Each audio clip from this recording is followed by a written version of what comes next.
नहमदुहु व नसल्ली अला रसूलिहिल करीम बिस्मिल्लाहिर्रहमानिर्रहीम। दोस्तों, आजकल एक नमाज जो है वो नमाज हज़ारी के नाम से मशहूर है, जिसको 27वीं शब रजब के महीने में पढ़ा जाता है और इसको नाम दिया जाता है हज़ारी नमाज।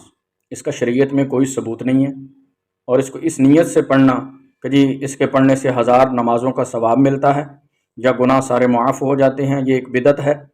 हाँ, नमाज अगर आप पढ़ना ही चाहते हैं तो नमाज वो पढ़ें जो मखसूस नहीं है। सलात तस्बीह है, आपको आगे पीछे मौका नहीं मिल रहा तो इस शब में आप मस्जिद में मौजूद हैं तो आप सलात तस्बीह क्यों नहीं पढ़ते। आप सल्लल्लाहु अलैहि वसल्लम ने अपने चचा हज़रत अब्बास रज़ी अल्लाह ताला अन्हु को ये नमाज़ सिखाई और फरमाया कि हर रोज़ पढ़ो, हर रोज़ नहीं तो जुमा के जुमा, अगर नहीं तो एक महीने बाद, एक साल बाद, नहीं तो ज़िंदगी भर में एक दफ़ा। बिदअत से बच के वो अमल करें जिसकी अल्लाह के नबी सल्लल्लाहु अलैहि वसल्लम ने इजाज़त दी हो। अल्लाह पाक अमल की तौफीक अता फरमाए।